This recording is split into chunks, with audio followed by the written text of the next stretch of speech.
The space around Earth's orbital shipyard buzzed with activity.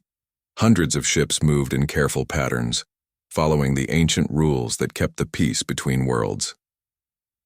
Captain Jake Morrison stood on the bridge of his new ship, watching the final preparations through the main screen. The UES Liberty looked like any other human cruiser from the outside. Gray metal hull, standard weapon ports, regulation shield generators. Nobody would guess what lay beneath that ordinary surface. "Captain, we're getting final clearance from Earth Control," said Lieutenant Kate Sullivan from her communication station. Her voice carried the slight nervousness that came with maiden voyages. "They're asking about our destination one more time." Jake nodded but kept his eyes on the screen. "Tell them we're heading to the outer rim for standard patrol duties." He didn't mention New Dakota. Not yet. The fewer people who knew about the crisis there, the better. Dr. Amy Peterson looked up from her engineering console. Her fingers danced across controls that most engineers would not recognize. "All systems are running perfectly, Captain. The core is stable, and the phase generators are responding better than our simulations predicted." "Phase generators?" Kate asked, turning in her chair. "I thought this was a standard cruiser." Amy and Jake exchanged a look. They had practiced this moment, but it still felt strange. "Lieutenant Sullivan," Jake said carefully, "everything about this mission is classified. What you see and hear stays on the ship." Kate's face grew serious. She had served in the Colonial Navy for 8 years and knew the tone of a captain who meant business. "Understood, sir." The Liberty's engines came to life, with a sound that was not quite right. Other ships used fusion drives that hummed with steady power. The Liberty's engines sang like music made from mathematics. Commander Ryan Blake, their tactical officer, frowned at his readings. "Captain, the power output doesn't match what I'm seeing on the external sensors," Ryan said. He was a veteran of the Titan War and strange readings made him nervous. "According to these instruments, we should be glowing like a small star. That's because we exist in more than one dimension at the same time," Amy explained as if she was talking about the weather. "The excess energy bleeds into parallel space. Don't worry, it's perfectly safe." Ryan stared at her. "Parallel space?" Before Amy could answer, an alarm sounded. Kate's board lit up with incoming signals. "Captain, we have 3 Zephyrian patrol ships approaching. They're requesting permission to scan us under Coalition Treaty 47. Jake felt his stomach tighten. The Zephyrians were not enemies, but they followed every rule in the book. Their tall, blue-skinned forms appeared on the main screen as their lead ship came alongside. They wore the formal robes of Coalition inspectors. "This is Inspector Velterran of the Zephyrian 4th Fleet," came the translated voice through the speakers. "Human vessel UES Liberty, you will submit to routine inspection as required by galactic law." Jake looked at Amy, who shook her head. Slightly. They both knew what would happen when the Zephyrians scanned the Liberty. The ship would show readings that broke every known law of physics. "Open a channel," Jake ordered. "Channel open, sir." "Inspector Velterran, this is Captain Morrison. We are on a classified mission for the Human Colonial Union. I'm afraid I cannot allow a full inspection at this time." The pause that followed was longer than normal. When Velterran spoke again, his voice carried the weight of absolute authority. "Captain Morrison, no human vessel is exempt from Coalition inspection protocols. Prepare to be boarded." 3 Zephyrian shuttles launched from their ships, moving toward the Liberty, with the confidence of beings who had never been refused. Jake watched them approach and made a decision that would change everything. "Amy, activate the phase shift." "Captain, are you sure once we do this, there's no going back? Do it." Amy's hands moved across her console. The Liberty began to change. At first, it was just a shimmer, like heat waves rising from hot metal.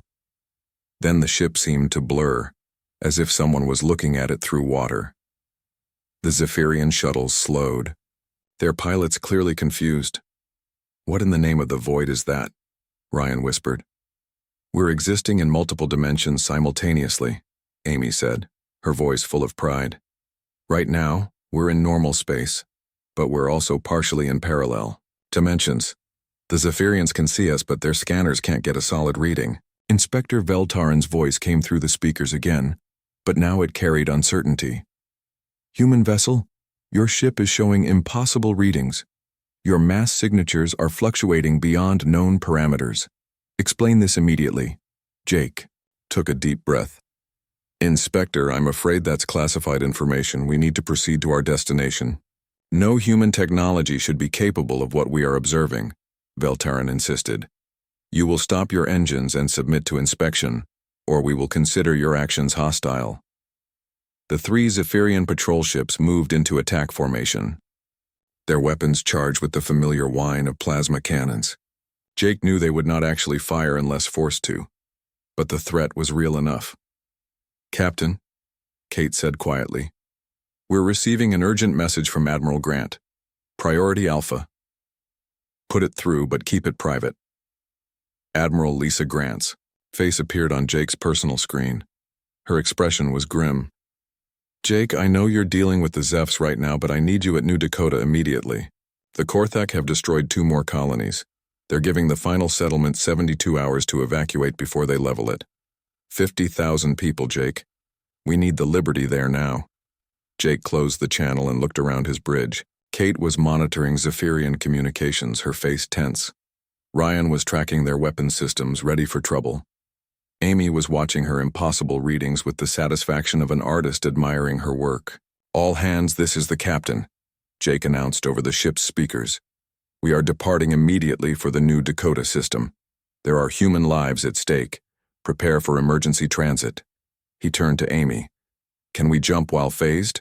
We can do a lot of things while phased, she replied with a smile that was both proud and slightly mad. Hold on to something. The Liberty began to move, but not in any way the Zephyrians could follow. Instead of accelerating normally, the ship seemed to step sideways through space itself. One moment it was floating beside the Zephyrian patrol ships, the next it was a light year away, heading toward the outer rim at speeds that should have been impossible. Inspector Veltarin's final transmission reached them as they jumped. Coalition Command, we have observed human technology that violates established physics. Request immediate investigation of human military capabilities.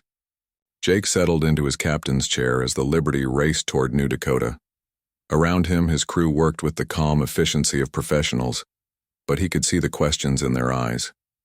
They were serving aboard a ship that should not exist, heading toward a battle that would test everything they thought they knew about warfare. Time to New Dakota? He asked. 6 hours at current speed, Amy replied. Captain, what we're about to do there will change everything. The Coalition has rules about warfare for good reasons. Jake nodded. Sometimes good reasons aren't good enough. The New Dakota system looked like a graveyard when the Liberty arrived. 3 human colonies that had thrived for decades were now nothing but glowing craters on dead worlds.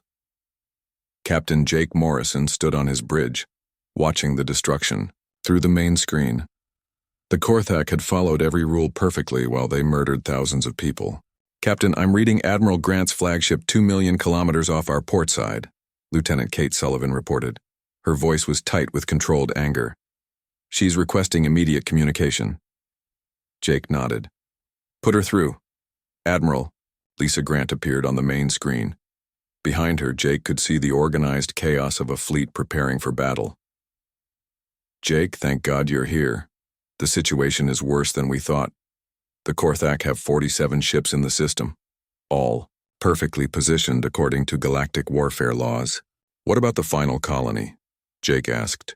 New Hope settlement on Dakota Prime. 50,000 civilians, mostly families. The Korthak commander sent the required notice yesterday. They have 68 hours left to evacuate. Then the Korthak will destroy the settlement according to Warfare Accord 23. Jake felt his jaw clench. And we can't interfere because it follows galactic law. Exactly. The Korthak Empire declared war on the Human Colonial Union 3 weeks ago. All proper paperwork filed. All treaties observed. They're killing us legally, Jake. Dr. Amy Peterson looked up from her engineering station. Captain, I'm detecting massive Korthak formations around Dakota Prime. They're not just planning to destroy the settlement. They're planning to make sure nobody can evacuate. Commander Ryan Blake studied his tactical display. Admiral, with respect, why haven't we engaged them already? We have 23 ships in the system. Admiral Grant's expression grew bitter. Because the moment we fire first, we become the aggressors under coalition law. The Korthak know this. They can position their ships to block evacuation routes, and as long as they don't fire until the deadline passes, they're protected by Galactic Treaty. Jake walked to the front of his bridge, staring at the readings from Dakota Prime. 50,000 people were going to die in less than 3 days, and everyone was going to let it happen because the rules said it was legal. Amy, he said quietly, can the Liberty reach Dakota Prime without being detected? In normal space? No, but if we phase shift, we could appear anywhere in the system instantly. Captain, Kate interrupted, I'm receiving a transmission from the Korthak Fleet Commander. He's broadcasting it to all ships in the system. The main screen shifted to show a Korthak warrior in full battle armor. The reptilian face was emotionless, but the eyes held the cold intelligence of a predator. I am Fleet Commander Graktor, of the Korthak 3rd Battle Fleet. Human forces in this system will observe the terms of our declaration of war. Any interference with lawful military operations will be considered an act of piracy under coalition law. The transmission ended, leaving silence on the bridge. He's right, Ryan said reluctantly. If we interfere before the deadline, we're violating about 15 different treaties. Jake looked around his bridge at the faces of his crew. Kate was angry, but trying to stay professional. Ryan was frustrated by rules that protected killers. Amy was watching her instruments with a look that said she was ready to break every law in the galaxy. Admiral Grant, Jake said, I need you to officially order the Liberty to maintain minimum safe distance from the Korthak fleet. There was a pause. Jake, what are you planning? Following orders, ma'am. The Liberty will maintain minimum safe distance from all Korthak vessels. Admiral Grant studied his face through the screen. She had known Jake for 12 years and could read the determination in his eyes. Very well, Captain Morrison. The Liberty is ordered to maintain minimum safe distance from enemy forces. Grant out. The screen went dark. Jake turned to his crew. Amy, take us to Dakota Prime, full phase shift. Captain, Kate said carefully, we can't interfere with the evacuation. Coalition law is very clear about that. Who said anything about interfering? Jake replied. We're going to help. The Liberty began to change again. The ship blurred and shimmered as it existed in multiple dimensions at once. Amy's fingers danced over controls that seemed to respond to her thoughts rather than her touch. Phase shift complete, she announced. We are now existing in normal space and 7 parallel dimensions simultaneously. The Korthak sensors won't be able to track us properly. Take us to Dakota Prime. The Liberty moved through space in a way that made no sense. Instead of traveling the distance between points, it simply chose to be somewhere else. One moment, they were near Admiral Grant's fleet. The next, they were in orbit around Dakota Prime. Captain, I'm detecting 40,000 civilians still on the planet's surface, Kate reported. They're trying to evacuate, but there aren't enough transport ships. Jake studied the tactical display. Korthak patrol ships were positioned perfectly to intercept any evacuation vessels that tried to leave the planet. They were following the law exactly, but they were making sure that most of the humans would die when the deadline arrived. Amy, can we transport people directly to the fleet? Not with our current systems, but Captain, I have an idea. What if we didn't transport them? What if we just moved them? Explain. Amy's smile was the kind that usually meant trouble. The Liberty exists in multiple dimensions, right? What if we extended that field around the evacuation ships? They would exist in parallel space during transport, making them invisible to Korthak sensors. Ryan stared at her. That's impossible. So is this ship, but here we are. Jake made his decision. Do it. Captain, Kate said urgently. I'm detecting incoming Korthak signals. They know something unusual is happening. Let me hear it. The cold voice of Fleet Commander Graktor filled the bridge. Unknown human vessel in orbit of Dakota Prime. You will identify yourself immediately. Your energy signature is unlike anything in our databases. Jake walked to the communication station. Open a channel. Channel open, sir. Fleet Commander Graktor, this is Captain Morrison of the UES Liberty. We are conducting lawful operations in this system. Your ship shows impossible readings, human. Explain your presence immediately. We are maintaining minimum safe distance from your fleet as ordered by our superiors. We are not interfering with your legal military operations. There was a long pause. When Graktor spoke again, his voice carried confusion. Human vessel, our sensors indicate your ship is simultaneously in orbit and not in orbit. This is not possible. Jake looked at Amy, who was already working at her station. Around Dakota Prime, human evacuation ships were beginning to shimmer and fade as the Liberty's dimensional field extended around them. Amy, status report. Field extension successful, Captain.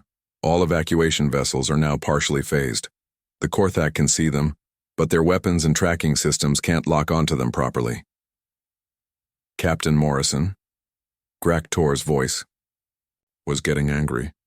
You will explain what you are doing immediately. We are helping our people evacuate, Fleet Commander. Nothing in galactic law prevents us from providing assistance during the legal grace period. Your methods are not possible under known physics. Jake smiled. Fleet Commander, respectfully, your knowledge of physics may be incomplete. On the tactical display, Jake watched as human transport ships began moving through space in impossible ways. They flickered in and out of normal space, carrying thousands of civilians past Korthak patrol ships that couldn't target them. The Korthak vessels tried to intercept, but their sensors couldn't track ships that existed in multiple dimensions at once. Captain, Kate reported, we've successfully evacuated 12,000 people in the last 2 hours. The Korthak are getting desperate. They're moving their ships to physically block the evacuation routes. Then we move the routes, Jake replied. Amy's hands flew over her controls. The space around Dakota Prime began to bend and twist as the Liberty manipulated dimensional fields on a massive scale. Evacuation ships that should have been trapped behind Korthak blockades simply appeared on the other side, continuing their rescue missions. This is impossible. Graktor's voice was no longer cold, it was confused and angry. Human vessel, you are violating natural law. We are violating your understanding of natural law, Jake corrected. There's a difference. By the end of the day 47,000 people had been evacuated from Dakota Prime. The Korthak had watched in growing frustration as human ships moved in ways their technology couldn't explain or counter. Fleet Commander Graktor sent one final transmission.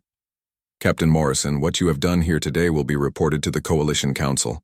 Your methods are not just impossible, they are dangerous. Jake looked at the tactical display, where the last transport ships were disappearing into dimensional folds. Fleet Commander, what we've done here today is save lives. If that's dangerous to your way of thinking, then maybe your way of thinking needs to change. The Korthak fleet began to withdraw from the system. Their perfect legal victory turned into a humiliating defeat by physics they couldn't understand. Jake sat in his captain's chair, knowing that everything had changed. The Liberty had saved 50,000 lives by breaking every rule of warfare that the galaxy held sacred.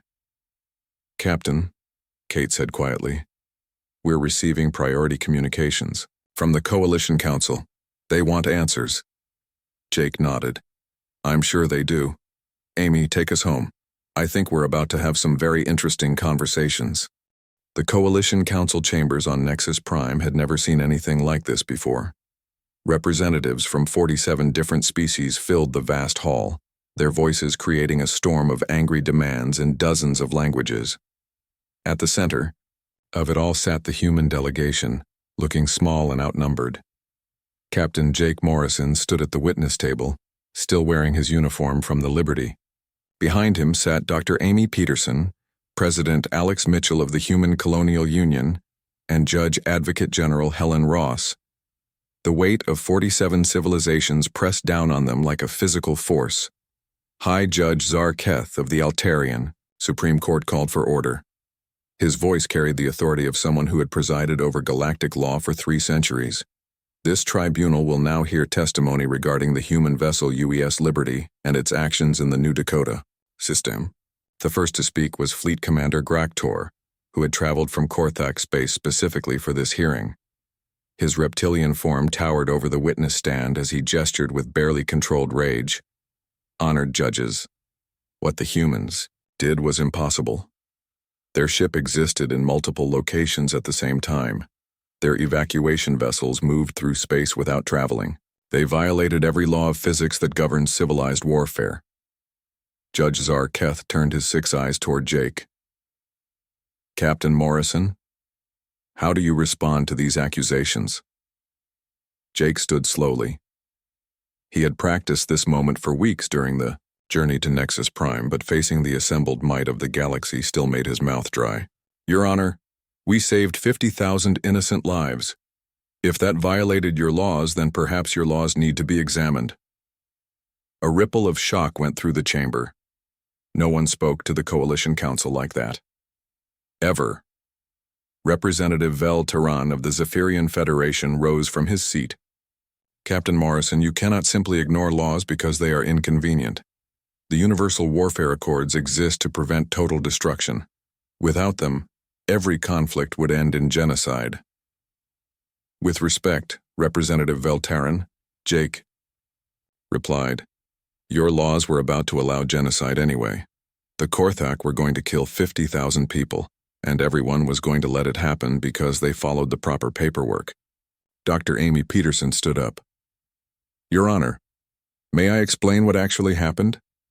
Judge Zarketh gestured for her to approach the witness stand. Amy walked forward, carrying a data pad that contained readings no one in the galaxy could fully understand. Distinguished representatives, she began.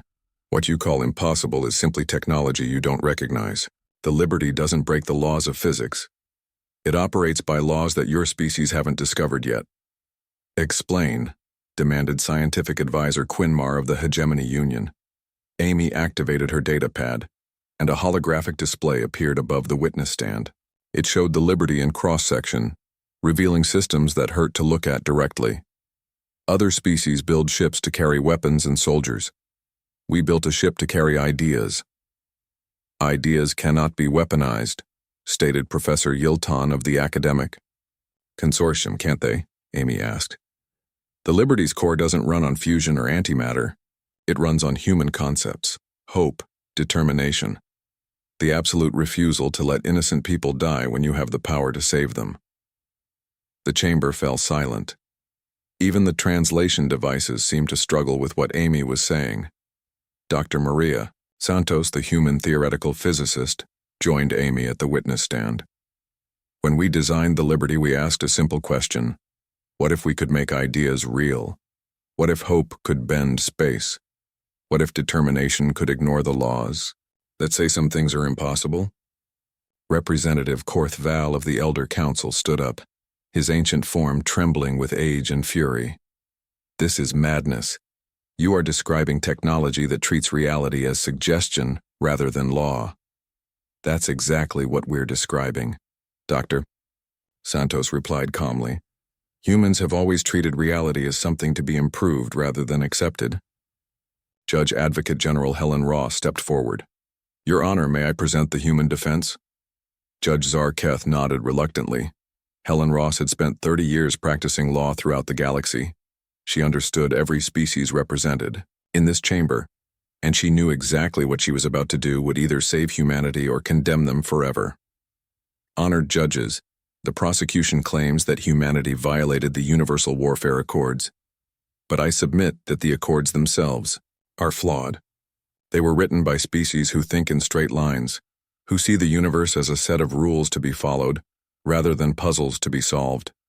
She activated her own display, showing the 3 destroyed colonies in the New Dakota system. The Korthak followed every rule perfectly.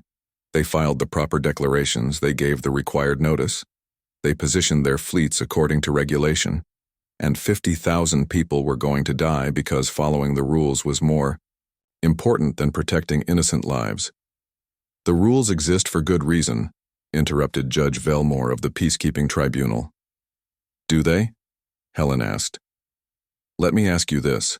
When your own species faced extinction, did you follow the rules?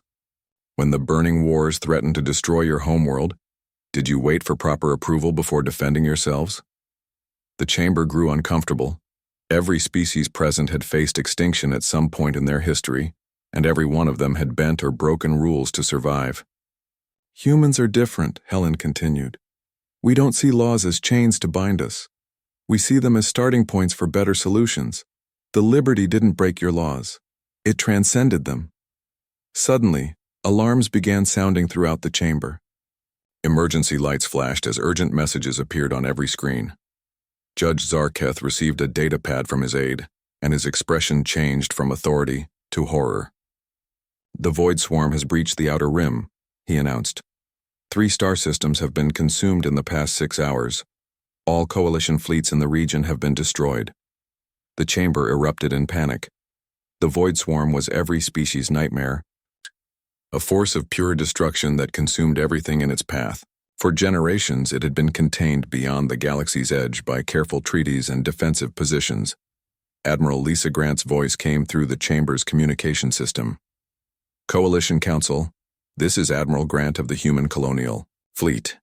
Every ship that has engaged the Void Swarm following standard warfare protocols has been destroyed within minutes. Request permission to deploy experimental vessels.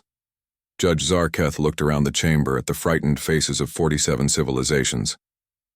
What experimental vessels? Ships like the Liberty, Your Honor. Vessels that don't follow conventional laws of warfare. The chamber fell silent except for the continuing alarms. Representatives who had been demanding humanity's punishment moments before now faced a choice: maintain their precious laws and watch the galaxy burn, or embrace the chaos that humanity represented. Fleet Commander Graktor stood up slowly. How many ships like the Liberty do the humans possess? President Alex Mitchell answered. 12, Fleet Commander. Each one designed around a different human concept. Each one capable of fighting in ways your tactics cannot counter. And you believe these impossible ships can defeat the Void Swarm? Jake Morrison stepped forward. Fleet Commander, we believe that impossible is just another word for something nobody has tried yet. Representative Vel Terran looked at the emergency displays showing the Void Swarm's advance. 3 more systems had gone dark while they talked. How long would it take to deploy these vessels? They're already deployed, Jake replied. We've been preparing for this moment since we built the Liberty. The question isn't whether we can help. The question is whether you'll let us. Judge Zarketh stared at the tactical displays showing the Void Swarm's relentless advance. Every conventional fleet sent against it had been annihilated. Every standard tactic had failed. The galaxy's survival now depended on ships that shouldn't exist, commanded by a species that refused to accept the word impossible. This tribunal is adjourned, he announced. Captain Morrison, Admiral Grant, you have emergency authorization to deploy your fleet. May the ancestors help us all. As the chamber emptied, Jake caught Amy's eye. She was smiling the same dangerous smile she had worn when they first activated the Liberty's impossible systems. Ready to save the galaxy? She asked. Jake nodded. Ready to show them what humans do when the rules aren't enough. The edge of the galaxy looked like the end of everything. Where once thousands of stars had burned bright, now there was only darkness. The Void Swarm moved through space like a living shadow, consuming entire solar systems and leaving nothing behind. Captain Jake Morrison stood on the bridge of the Liberty, watching 12 human ships prepare for a battle that would decide the fate of every living thing in the galaxy. Fleet Admiral Harper is requesting final confirmation, Lieutenant Kate Sullivan reported from her communication station. All ships are in position. Jake nodded. Fleet Admiral Tony Harper commanded the strangest fleet in galactic history. 12 ships that should not exist, each one built around a different human idea made real. The Liberty led them, but it was no longer alone. Open a channel to all ships, Jake ordered. The main screen split into 12 sections, showing the captains of humanity's impossible fleet. There was Captain Lisa Chen of the UES Stubborn, a ship that simply refused to take damage. Captain Mark Rodriguez of the UES Improvise could rebuild itself in the middle of battle. Captain David Kim of the UES Remember fought with the fury of every human who had ever died protecting others. This is it, Jake told them. Everything we've built, everything we've learned comes down to the next few hours. The Void Swarm has destroyed every conventional fleet sent against it, but we're not conventional. The alien observers are maintaining their distance, reported Commander Ryan Blake from his tactical station.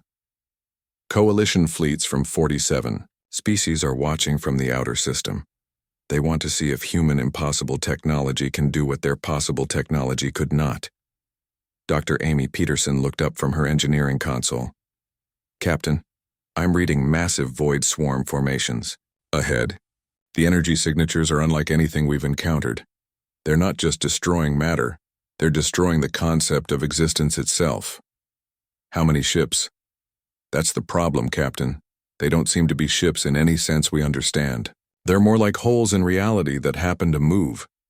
Jake studied the tactical display. The void swarm appeared as dark spots against the star field, areas where space itself seemed to be missing. Every conventional sensor reading said there was nothing there, but the missing stars told a different story. Fleet Admiral Harper, this is Captain Morrison, beginning attack run. Harper's voice came through the speakers with the calm authority of someone who had faced impossible odds before. All ships, remember why we're here. We're not just fighting for humanity. We're fighting for the right of life to exist in this universe. The 12 human ships began to move toward the void swarm. They did not accelerate in any normal sense. Instead, they chose to be where they needed to be, existing in multiple dimensions at once. The Liberty led the formation, its hull shimmering with the light of ideas made manifest. First contact in 30 seconds, Ryan announced. The void swarm noticed them. Dark tendrils of nothingness reached out toward the human fleet, seeking to unmake them as they had unmade so many others. But when the tendrils touched the Liberty, something unexpected happened. The ship refused to be destroyed. Damage report, Jake called out. No damage, Captain, Amy replied with satisfaction. The void swarm can unmake matter and energy, but it can't unmake hope. We're running on pure human stubbornness right now. The battle began in earnest. The void swarm attacked with weapons that deleted rather than destroyed. Wherever their dark energy touched, things simply stopped existing. But the human ships fought back with weapons that made no sense to any observer. The UES Stubborn lived, up to its name, taking hit after hit and refusing to acknowledge that it should be destroyed. Its captain, Lisa Chen, broadcast to the fleet. I don't care what the laws of physics say, this ship will not be destroyed while there are people to protect. The UES Improvise took a different approach. When void swarm attacks damaged its hull, the ship immediately began rebuilding itself in ways that were better than before. Captain Rodriguez had programmed his vessel with humanity's greatest talent, the ability to adapt and overcome.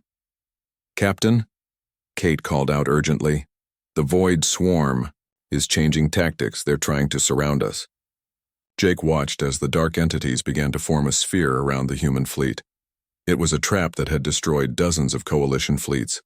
Once surrounded, ships would be systematically unmade until nothing remained. Amy, can we phase shift? The entire fleet? Not all at once, but Captain, I have a better idea. What if we don't just phase shift? What if we make the entire battleground exist according to human rules instead of void swarm rules? Jake stared at her. Can we do that? We're about to find out. Amy's hands moved across her controls with the confidence of someone who had spent years making impossible things routine. The Liberty began to glow with a light that was not quite energy and not quite matter. It was the light of human determination made visible. All ships, this is the Liberty, Jake broadcast.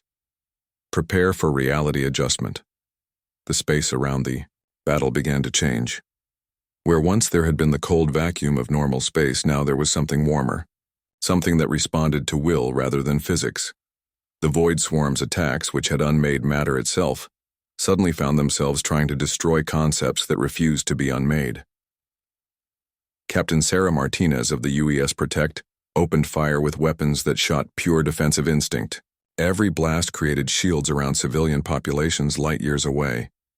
Captain Ben Foster of the UES Endure began broadcasting human stories across all frequencies, filling the void with tales of survival against impossible odds. The effect on the void swarm was immediate and devastating. Entities that existed to unmake things found themselves confronted with ideas that grew stronger when attacked. The more they tried to destroy human determination, the more determined the humans became. "Captain," Ryan reported with wonder in his voice, "the Void Swarm is retreating." "No, that's not right. They're not retreating. They're being confused." Jake understood. The Void Swarm was a force of pure entropy, designed to reduce everything to nothing. But humans had always been the opposite of entropy. Where others saw chaos, humans found patterns. Where others saw endings, humans found new beginnings. The UES Remember, commanded by Captain Jennifer Cole, began its own attack. The ship fired memories, the recollections of every human who had ever stood against overwhelming darkness and refused to give up. Each shot carried the story of farmers who held off armies, of scientists who cured impossible diseases, of ordinary people who did extraordinary things because someone needed help. The Void Swarm writhed in what might have been pain. For eons they had consumed galaxies by making civilizations forget why existence mattered, but they could not consume memories that grew stronger when shared. "All ships concentrate fire on the largest formation," Fleet Admiral Harper ordered. 12. Impossible ships opened fire at once. The Liberty shot hope. The Stubborn shot refusal. The Improvise shot adaptation. The Remember shot every lesson humanity had ever learned about fighting the darkness. The largest Void Swarm entity began to change. Instead of the absence of light, it began to show something else. Color seeped into its darkness like dawn breaking over a long night. The entity that had consumed entire star systems found itself filled with something it had never encountered before, the possibility of being something other than destruction. "Captain," Amy said quietly, "I think we're winning." The battle turned into something that had never happened before in galactic history. Instead of destroying the Void Swarm, the human fleet began converting it. Entities of pure entropy found themselves infected with purpose. Destroyers became builders. The end became a beginning. Within hours, the threat that had consumed 3 star systems was building new ones. The Void Swarm, transformed by contact with human impossibility, began creating rather than destroying. Fleet Admiral Harper's voice came through the speakers. "All ships, this is Harper. The Void Swarm has ceased hostile operations. They're requesting instructions on how to be constructive." Jake sat in his captain's chair, hardly believing what they had accomplished. "Kate, open a channel to the Coalition Observer Fleet." "Channel open, Captain." "Coalition Command, this is Captain Morrison. The Void Swarm threat has been neutralized. We didn't destroy them. We gave them a better idea." The response came from Judge Zarketh himself. "Captain Morrison, what you have accomplished today defies every law of warfare we know. You have taken our greatest enemy and made them our allies. That's what humans do, Your Honor. We don't just fight the darkness. We teach it to be light." In the months that followed, the galaxy would rewrite its laws of warfare. The human protocols became part of galactic law, allowing for conceptual warfare when conventional methods failed. But more importantly, other species began to understand what made humans different. They didn't just survive the impossible, they made it possible for everyone else. The Liberty continued its patrols, carrying its crew of impossible humans through a galaxy that was learning to think beyond the limits of what should be. Captain Jake Morrison had proven that sometimes the greatest victory was not destroying your enemy, but showing them a better way to exist. And in the depths of space, where the Void Swarm had once brought only ending, new stars began to shine.